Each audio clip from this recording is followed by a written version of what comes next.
मेरे जो वालिद थे, मैंने जैसे बताया बहुत पढ़े लिखे थे, तो उन्होंने बहुत गरीब भी थे, उनको कभी कोई नौकरी नहीं मिली, हार्डली उनके पास पैसे होते थे। जो भी बिजनेस उन्होंने शुरू किया, इतनी तालीम हासिल करने के बाद भी वो फेलियर ही रहा। लेकिन उन्होंने बहुत प्यार दिया, और क्योंकि उनके पास पैसे नहीं होते थे तो मेरे हर जन्मदिन पे अपनी कोई पुरानी चीज मुझको दे दिया करते थे। तो पहली पुरानी चीज जो, और बहुत बड़ा चढ़ा के उर्दू में अच्छे अच्छे अल्फाज यूज करके मुझे इंप्रेस करते थे कि बहुत अच्छा प्रेजेंट दिया है मुझको।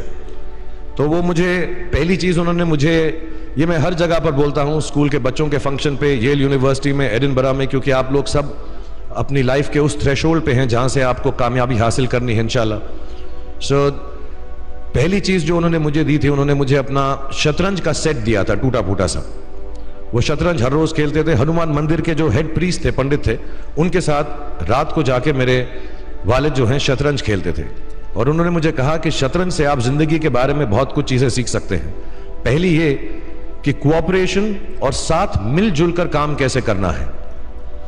दूसरी ये कि जिंदगी में आगे बढ़ने के लिए कभी कभी पीछे भी हटना पड़ता है। तीसरी ये कि जो छोटे लोग होते हैं, जो आप समझते हैं, कई लोग ऐसी बात मानते हैं, जो पॉन्स होते हैं, जो प्यादे होते हैं, उनकी सबसे ज्यादा इज्जत करना जिंदगी के अंदर। कोई भी इंसान छोटा नहीं होता, हमेशा हमेशा जिंदगी में काम आता है। और कामयाबी हासिल करने के लिए आखिरी बात शतरंज ये सिखाती है हमको कि कभी कभी जिस चीज से सबसे ज्यादा लगाव होता है, जैसे रानी से अमूमन हो जाता है, कभी कभी उसे भी सैक्रिफाइस करना पड़ता है आगे बढ़ने के लिए। दूसरी चीज जो उन्होंने मुझे दी, मेरे पास है वक्त, 2 मिनट बोल सकता हूं मैं, सॉरी। दूसरी चीज जो उन्होंने मुझे दी थी, वो एक टाइपराइटर दिया था। आज के जमाने में आई डोंट थिंक किसी को, बहुत सारे बच्चे होंगे यहाँ पे जिनको मालूम भी नहीं होगा टाइपराइटर कैसा लगता है। अब सब कंप्यूटर पे काम करते हैं। तो टाइपराइटर के ऊपर जब आदमी लिखता है और अगर गलत लिखता है तो उसको मिटाने में बहुत तकलीफ होती है।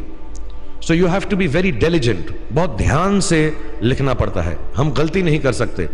और टाइपेक्स यूज करते थे टाइप को निकालने के लिए, कभी उंगली फंस जाती थी उसकी कीज के बीच में, मगर बहुत मेहनत से, बहुत डिलिजेंस से काम करना पड़ता था। तो जब मैं उस पर टाइपिंग सीखा स्कूल में कॉमर्स करते वक्त, so the only thing I realize is that practice makes you perfect. तो जो भी काम आप जिंदगी में करें उसको डिलिजेंस से करें, ऐसा करें कि कोई गलती ना हो, अपना पूरा दिमाग लगा कर करें, सोच समझ कर करें।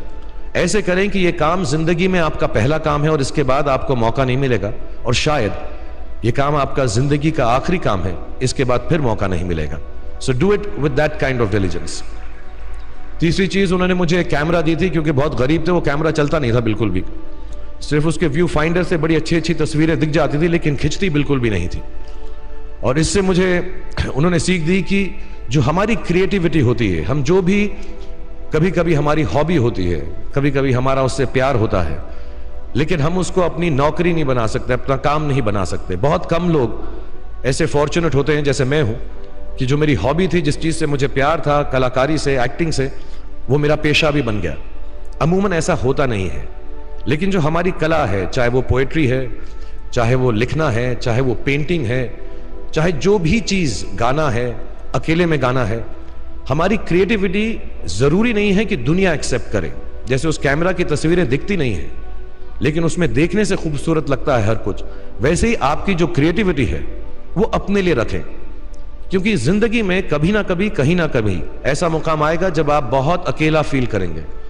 हो सकता है दुख का समय भी आए, उस वक्त आपकी जो क्रिएटिविटी है वो आपकी सबसे अच्छी दोस्त होगी, दुनिया उसको माने या ना माने। मैं बहुत खराब पोएट्री करता हूं, लेकिन जब भी दुखी होता हूं तो लिख लेता हूं। सराफ साहब से मैं अब सीखना भी चाहता हूं। मैं रेखता पे जाऊंगा, मुझे लगता है ये कमाल की साइट है, थोड़ी मैं शायरी वगैरह सीखूंगा। मेरी शायरी बहुत खराब है कि हमने तुम्हारी याद में रो रो के टब भर दिए, वो आए और नहा कर चल दिए। इस लेवल की पोएट्री है। लेकिन जब दुख होता है, ये भी बैठकर जब लिखता हूं तो बहुत दिल को शांति मिलती है। आखिरी चीज मेरे वालिद जी ने मुझे दी थी, वो दोनों मिक्स है, मैं जल्दी खत्म करता हूं क्योंकि आप लोगों के पास वक्त नहीं है, आप लोगों को अपनी डिग्रीज लेनी है, सोच रहे होंगे इतना वक्त जाया कर रहा है हमारा ये। तो मैं जल्दी से बताता हूं। एक, उन्होंने मुझे कहा एक सेंस ऑफ ह्यूमर हमेशा रखना जिंदगी में। हंसते हमेशा रहना, एक चाइल्ड लाइक इनोसेंस जरूर रखना।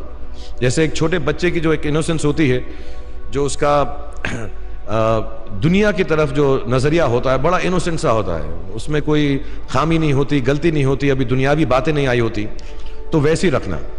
कई बार बचपन में मैंने जब बदतमीजी की या कोई गलत काम किया तो उन्होंने सेंस ऑफ ह्यूमर से मुझे बचाया।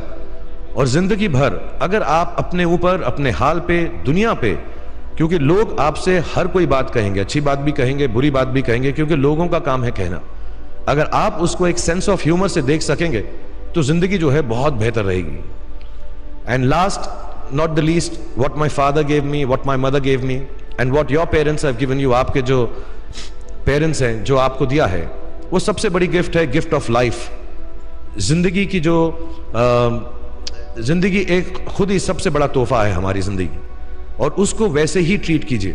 जिंदगी के अंदर जो भी मुकाम आए, जैसी भी चीजें हो, अच्छा हो बुरा हो, कभी अंधेरा हो कभी उजाला हो, हर चीज को रिस्पेक्ट कीजिए और जिंदगी में ग्रेस रखिए हर इंसान की तरफ।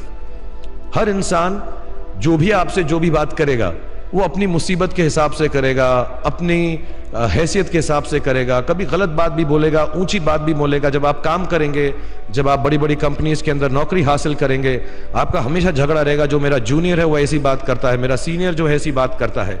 लेकिन सब जो हैं जिंदगी से जूझ रहे हैं, इस जिंदगी में कुछ बनने की कोशिश कर रहे हैं। सो वो ग्रेस जो है, वो लीवे जो है, हर किसी को दीजिएगा जो आपके साथी हैं, जो आपके साथ साथ काम कर रहे हैं, जो आपका साथ काम नहीं भी कर रहे और जो आपका साथ नहीं भी दे रहे। ग्रेस से बड़ी चीज आप जिंदगी को वापस नहीं लौटा सकते। ये 4-5 चीजें याद रखिएगा।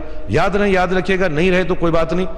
आप लोग बहुत कुछ अभी इस जगह पर इल्म हासिल कर चुके हैं और मुझे उम्मीद है और मुझे यकीन है कि आप जो भी करेंगे जिंदगी में बहुत कामयाब होंगे।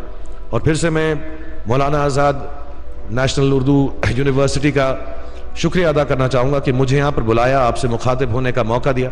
थैंक यू वेरी मच, बहुत बहुत शुक्रिया।